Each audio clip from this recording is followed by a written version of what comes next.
Alors, toujours pour les troisièmes, donc exercice d'analyse pour savoir dire si les fonctions sont affines ou non.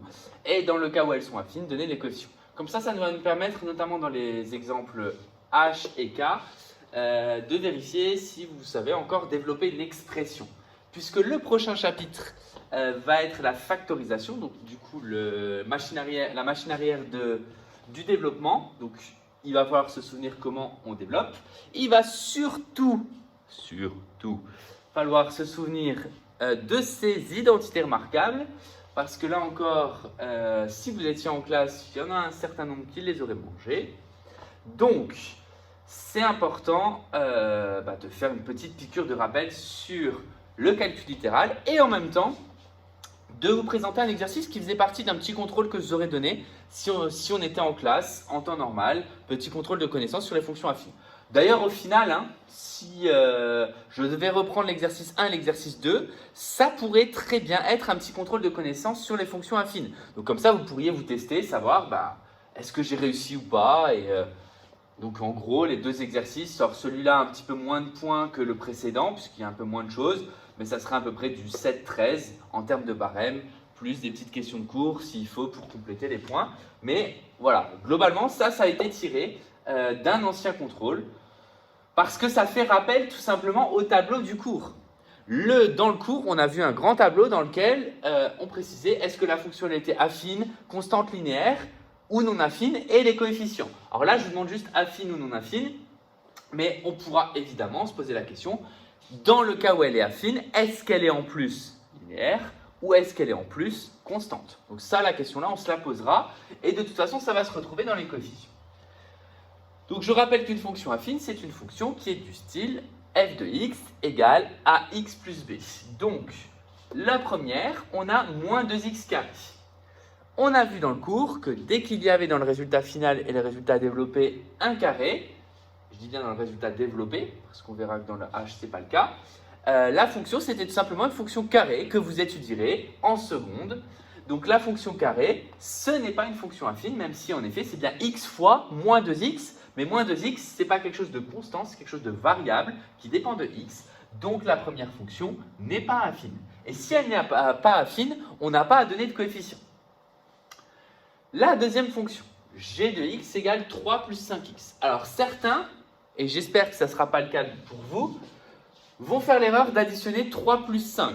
Je rappelle que 3 plus 5x ne s'additionne pas. Si vous en êtes toujours à ce point-là, c'est un petit peu inquiétant à ce moment de l'année. 3 plus 5x, la priorité elle est sur la multiplication, 5 fois x, donc on ne peut pas faire ce calcul. J'ai volontairement donné ce calcul dans ce sens-là, justement pour vous piéger sur le 3 plus 5 à faire en premier, mais ça je pense qu'il n'y en a quand même pas beaucoup qui vont tomber dans le piège. Si vous êtes tombé dedans, remettez-vous en question. Mais également pour ces histoires de coefficients. Parce que là, clairement, on reconnaît une fonction affine. On a un nombre qui est tout seul, on a quelque chose qui dépend de x et pas de x carré. Donc ça, c'est bien une fonction affine. Maintenant, les coefficients. On a l'habitude de dire que f de x égale ax plus b. Et donc, du coup, vous prenez comme habitude que le coefficient a, c'est le premier coefficient. Or, ce raisonnement est faux. Il faut arrêter de se fier en maths à la place des nombres. Les nombres peuvent changer pour pas mal d'opérations. Je vous rappelle que 3 plus 2, c'est la même chose que 2 plus 3. Ça veut dire que l'addition, c'est une opération qui est dite commutative. On peut commuter, échanger l'ordre de certains calculs. Là, en l'occurrence, 3 plus 5x, c'est la même chose que 5x plus 3. Donc, on ne peut pas répondre par rapport à la place du nombre et se dire le premier nombre c'est A, le deuxième nombre c'est B. Non. Ce qui va déterminer qui est A et qui est B, ça je l'ai dit et insisté en cours et j'insiste encore dans cette vidéo, le coefficient directeur, c'est-à-dire A, c'est celui qui est dirigé par X. Donc c'est le coefficient qui est multiplié par X. Or ici, 3 il n'est pas multiplié par X du tout, c'est bien plus 5. Donc le coefficient A vaut bien 5. Et donc par suite, forcément, le coefficient B, c'est la constante sans le x, c'est-à-dire 3. Donc là, petit piège à éviter. Pour les fonctions h et k, je vous l'ai dit dans l'énoncé, mais également, je vous l'aurais dit à l'oral si vous l'aviez fait, il faut d'abord penser à développer. Donc la fonction h, elle est égale à x carré moins x moins 3, le tout au carré. Alors là, il y a une petite difficulté de développement supplémentaire et il y a surtout ceci à savoir développer.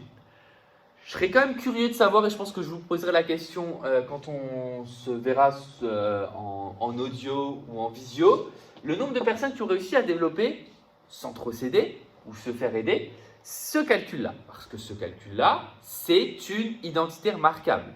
Donc il faut évidemment se souvenir de ces trois identités remarquables, et en l'occurrence, c'est la deuxième, c'est-à-dire c'est a moins b, le tout au carré.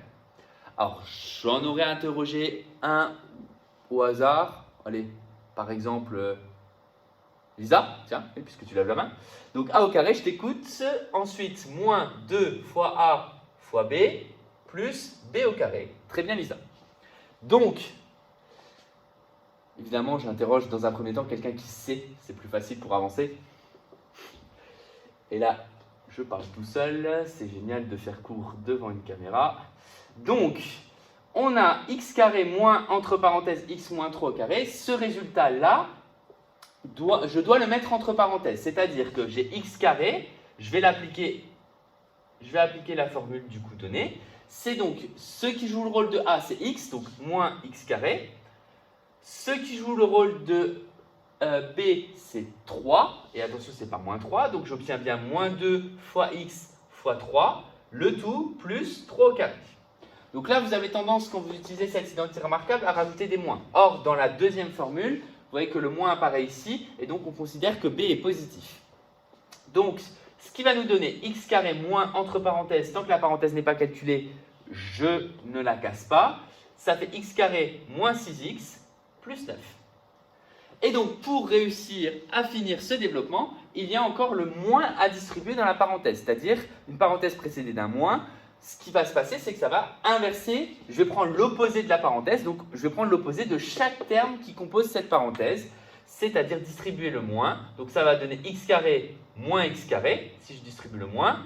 Le moins 6x va se transformer en plus 6x, et le moins 9, enfin moins plus 9 va se transformer en moins 9.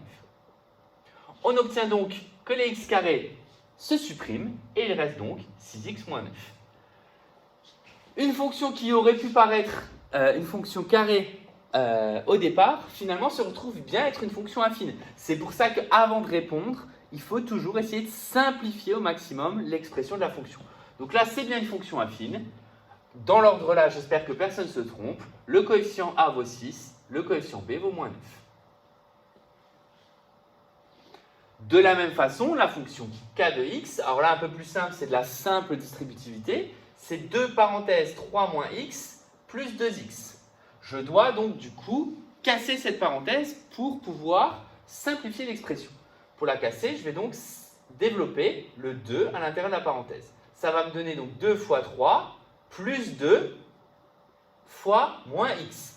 Je rappelle qu'on prend toujours les signes qui précèdent. Certains sont à l'aise et vont pouvoir tout de suite donner le résultat, c'est-à-dire 2 fois 3, 6, et plus 2 fois moins x, ça fait moins 2x. Si vous êtes capable d'écrire directement 6 moins 2x, ne vous en privez pas, c'est ce qu'on attendra de vous par la suite. Donc il reste 6 moins 2x plus 2x.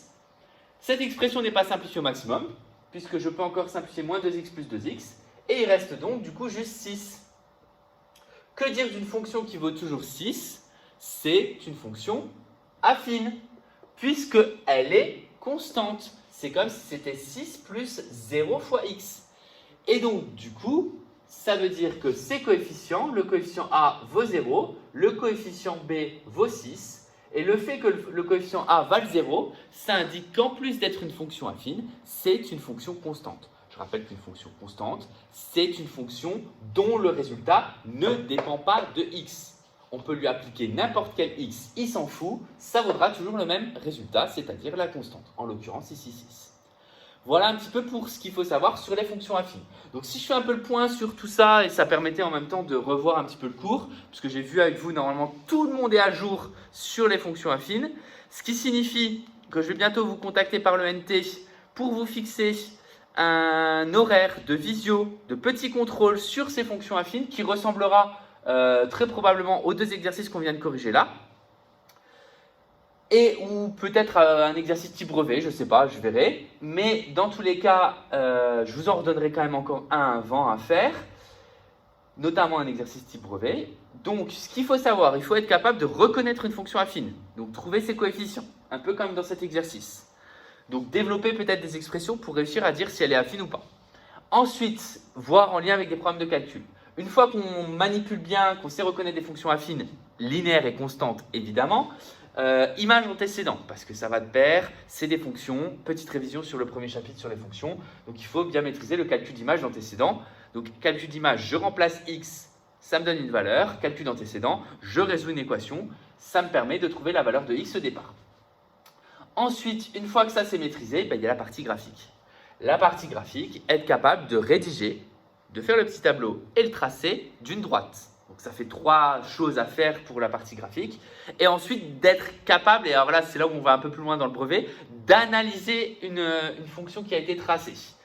On verra peut-être d'ailleurs à la fin de l'année, si on a le temps, si on est encore en visio pour quelques temps, des exercices un petit peu en lien avec la seconde où il va falloir retrouver à partir d'un graphique les coefficients d'une fonction affine. Ça c'est un petit peu plus compliqué. On l'a fait pour fonction linéaire. Il faudrait le voir aussi pour les fonctions affines, mais on verra si on a le temps ou pas, notamment quand on parlera d'inéquation. Donc, être capable de tracer ces fonctions et être capable de les analyser, c'est-à-dire trouver un point d'intersection, savoir à partir de quel moment la fonction est au-dessus de l'autre pour savoir si c'est supérieur ou inférieur, mais encore une fois, ça on reviendra dessus, et toujours dans le but de la résolution de problèmes. Voilà pour résumer un petit peu les objectifs de ce chapitre et les objectifs qui vont vous attendre. Donc, du coup, en petit contrôle, ça sera certainement, je l'ai dit à ceux qui étaient avec moi en soutien, 30 minutes tous où je vous surveille, vous êtes sur feuille chez vous, et ensuite 30 minutes où on passe à la correction avec un barème, et comme ça vous verrez vos points forts, vos points faibles. Et si votre note est bonne, pourquoi pas la compter, en tout cas pourquoi pas compter la compétence.